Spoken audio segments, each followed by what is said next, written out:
Hey, it's JC1424 once again with NASCAR Heat 4, and in this episode of our season with Brandon fucking Jones, we're going to be completing race 15, which is the Camping World 300 at Chicagoland Speedway. I have bad memories from this track in the Core League, where I sped into pit road and threw the race away, even though I didn't actually speed into pit road. The game was stupid. But yesterday, we went to Iowa for the Circuit City 250, presented by Tamron. I don't know how to say that shit. I don't know. I don't fucking know. We finished in 9th place after starting 27th. Two people got sent to the back pre-race, and we were in 25th, and I just passed a bunch of people. Took a while, but we got the job done. I actually would finish like 15th or 14th, but a caution happened with a few laps to go, so it gave us an extra restart, and I was able to take advantage of that. I think the winner was Austin Cindric, his second win of the season, and Michael Annett, he was staying up front throughout that race, so he gained 11 points on us and is now 16 points ahead of us in the standings. Cole Custer's quite a ways back. I think it's like less than 30 points or something. Christopher Bell, our teammate's in 6th. Our other teammate, Ryan Sieg's not a teammate, but he's in 12th. Our other teammate is Jeffrey Earnhardt, and he is in 20th right now. He didn't have a very good race at Iowa, so hopefully all these guys have good races in this one. And we're getting pretty close to the playoffs beginning. I think we've got like a little less than 10 races.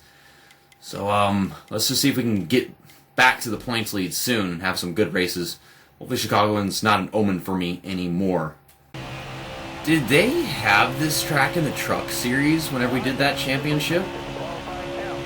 I think they did. I don't remember it. I should.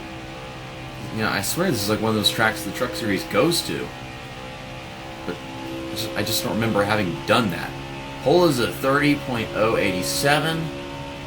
We do have off-throttle time now at just about every freaking track in this game, except for, like, you know, super speedways, of course. Yeah, that's something that was not there in NASCAR Heat 3 that made Chicagoland kind of weird. Made it a super speedway. 31.017, a little less than a second off, and 16th. See, a second off at Iowa was like way worse than that, so it's like, it's varying between what tracks. Of course, I guess it matters because it's like some tracks are shorter and tighter, and it makes that much of a difference. Get closer times if there's less off-throttle time. Jeffrey Earnhardt starting 12th. Cool. Ryan Sieg starting just ahead of him in the next row. Ryan Sieg. And then Christopher Bell, 7th place. Cool. Did I just say Ryan Sieg twice? I don't know. I'm tired. Let me get this fucking video out of the way and be as stupid as possible and just get it out of my system. I'm winding down. I'm winding down so that I can go to sleep. As we get closer and closer to the end of the video, I'm going to start saying all my words out of order and start saying words multiple times. Hanjunner Nemechek, he got us in the backfield. I'm sandbagging it. I'm not even doing it for real. Whenever I'm doing it for real, you're going to notice. It's going to piss me off whenever I just can't say shit right. It was a problem in the last video. I'm surprised I managed to just chug through it all fine and dandy. Is that Michael Annett? Okay, well at the freaking first restart of the race, we're going to shoot past Michael Annett. We're going to get some stage points, and he is not. And we're going to gain ground on Michael Annett in this one. Can I get my points lead back? That'd be cool. I mean, Chicagoland's been good to me in the past, but ever since NASCAR Heat 3, I've been rubbed the wrong way. I felt betrayed. Michael Annett, stop passing people! Fuck you! Stop passing people, I want my points lead back. I'm tired, I'm pissed off easily. I don't fucking know. I'm kidding. We got 4 laps in the first stage. That's enough time. Holy crap, man! I'm on fresh tires. Usually I can't make up this much ground on fresh tires. This is shocking. I remember Chicagoland being easy in NASCAR Heat 2, and then Heat 3, for some reason, it was pretty easy. And I figure because NASCAR Heat 4 is like just a big change up of like the way tires wear down and shit, I wouldn't be able to get the job done, like, at all, until like the tires are worn. But no, I'm passing a bunch of people. I'm staying my ass ahead of Michael Annett. We're going to gain some ground. Was it 16 points? Okay. He's running the top lane. Damn buffoon. That ain't gonna work. That's not gonna work. Stop making it work! Fuck you! Making it work? I can't come up with anything else to insult him aside from expletives and repeating the things that he's doing, making it sound stupid for doing it. He's making the outside line work. And you can at Chicagoland. I'm glad that they've done that in this game. It's just like, I could never do that. You can make the outside line work. You can't do that shit. Maybe like Bristol you can, or Kansas, duh. Of course you gotta do that at Kansas. And Homestead. So those are things you could do in NASCAR 8-3. But if you couldn't do it in NASCAR 8-3, you really can't do it in this game. It's more along the lines of they can do it now, just to make it look more fun. Okay, looks like our tires wore down a little bit towards the end of that stage. We just kind of stalled out, ran 6th. Michael Annett get like 9th. Yeah, 9th. So, I gained 3 points on him. 1, 2, yeah, 3. I gained 3 points on Michael Annett, so now he's just 13 points in front of him. So if you finish in 9th, they give you 2. If you finish in 6th, I think they give you 5. I'm just telling you that, and it doesn't really change anything. It's still the same distance apart, but I'm trying to like remember like what the count is for like stage points. It's like inverted, you know. First place is 10, and then 10th place is 1. Okay, we got 5 laps in the second stage, so if these tires start getting worn in a couple laps, or we've got the time to really take advantage of these guys, but I'm just that much better than them on restarts. And this car's flying over the damn place, it's slinging everywhere. Because we're not up to speed yet, so the back end is, it doesn't have that much to hold it back from going everywhere. So now I'm leading. I'm leading here at Chicagoland. That ain't gonna last, because they're gonna get up to speed and start flying back around me. Stage 2 ends early, and I was wrong. I got that lead, and I took off, and they never came back. Like, we just kept on pulling away and pulling away. Michael Annett didn't even get any stage points in that one. So I got 10, and he got 0. So 10, plus the 3 that I already gained on him. So he's now just 3 points behind me in the standings. Now I just got to finish in front of him. Thing is, we're going back to fresh tires. That's going to be quite a challenge. So we're going to... I fill up the tank. I'm still going to be 2 laps short, apparently. But, no, we get 4 tires. There we go. I fill up the tank with 1.5 cans. And I'm still the leader. Me and Cole Custer, we stayed 1 and 2. And then everybody, a bunch of people gained a spot. Some people lost a couple spots. And I don't know like how stuff like that happens. But it just does. You don't always have the fastest pit crew. That's cool. So, let's see how long I can keep this lead. Are we really going back to very easy Chicagoland? Like, is this just never going to change? The offline racing in Chicagoland just stays easy. It was like this with Atlanta, and I was shocked. I went to Atlanta in the truck series, and I was just kicking everyone's ass till like just blue tires. No, Cole Custer. No. You stay behind me, Cole Custer. Bad Cole Custer. No! No, Cole Custer. Fuck. Cole Custer, you messed up my corner. Damn it, Cole Custer. I hate Cole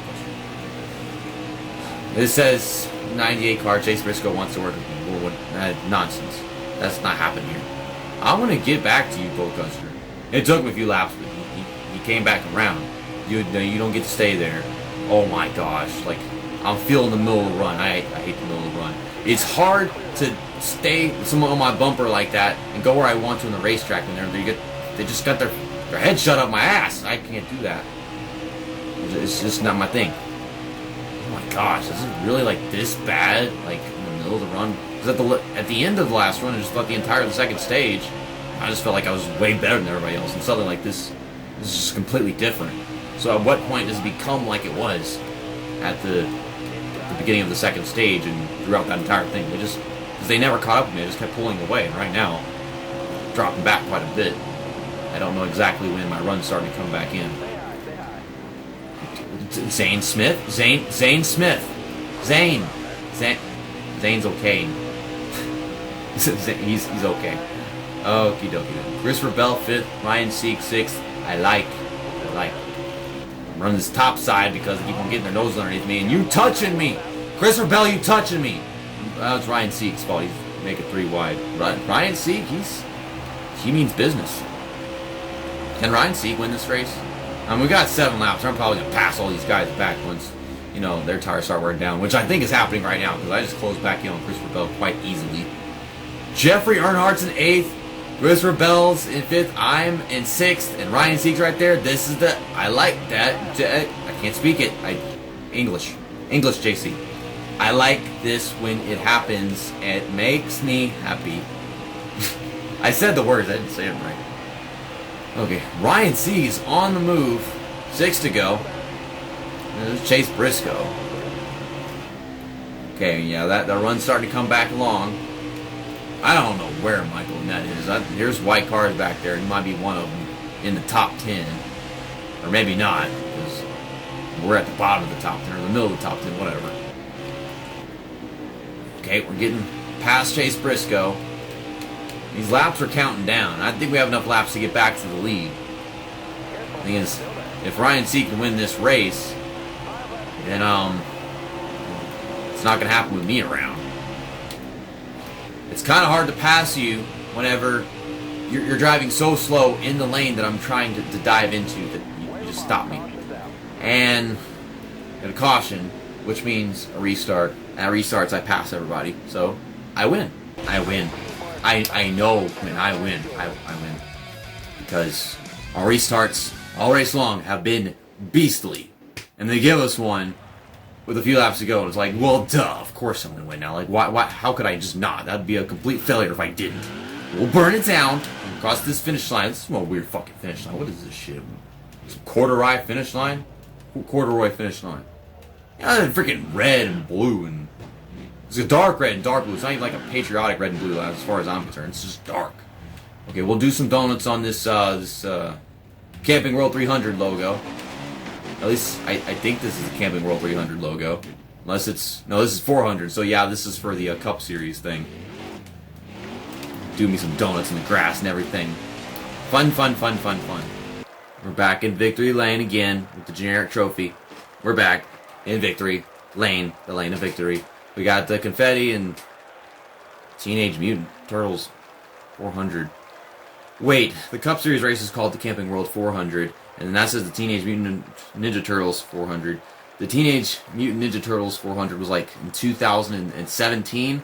Because I remember that was whenever Chase Elliott almost won at Chicagoland. But then he didn't because freaking one of the Teenage Mutant Ninja Turtle cars blew up. So they have like a freaking 3-year-old race logo in this game. Why? Anyways, we won a stage, and we won the race. Tyler Reddick won one of the stages, finished in 6th. Ryan Sieg with a 4th place finish, and Christopher Bell with 7th, and then Jeffrey Earnhardt in 9th. That's just great. What about Michael Annett? 12th. He probably lost quite a bit of ground on me in that one, but considering the fact it took so much just for me to get back to the points lead, he might be just as much behind me as I was him before we did this race. Not quite. He is now 12 points behind us, and he was 16 ahead of us before we did that race, so we're 4 points short of what he had on us. Christopher Bell is still in 6th. Ryan Sieg still in 12th, and I'm guessing Jeffrey Earnhardt still in 20th. Yeah, so nothing really changed as far as their positions. But I just want to see Jeffrey Earnhardt and Ryan Sieg make the playoffs. I would like to see Christopher Bell make it too. He hasn't won anything yet. He's in 6th, though, so I guess he's safe, right?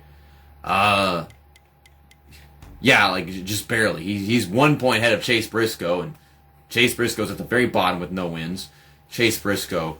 What's the next guy? Justin Haley, 438. Chase Briscoe, 421. Okay, so we're not really that concerned. There's a pretty big gap to the next guy without a win. So hopefully nothing crazy happens back here between 7th and 11th place. Because that would suck if Christopher Bell just didn't make the playoffs because he couldn't win a race. But then you got all these other guys. Freaking Jeffrey Earnhardt makes it because he can win one. Anybody else behind Jeffrey Earnhardt in points that's got to win? Itchy Steve. Of course, Itchy Steve won Daytona. But I don't... Yeah, he doesn't count, does he? Because he's so far back. At least I don't think he does. But next up is the Circle K Firecracker 250 at Daytona, presented by Coca-Cola. So, Circle K and Coca-Cola are sponsoring this firecracker race at Daytona. That's a lot of sponsorship for one race style. I'll give you that much. We're going to be using the J.D. Gibbs paint scheme because this is like the 4th of July weekend, so it's just a big emotional special event, and this is a special paint scheme, of course. I'll be race 16. We just got our 5th win of the season. See you next time. That's that, and episode over.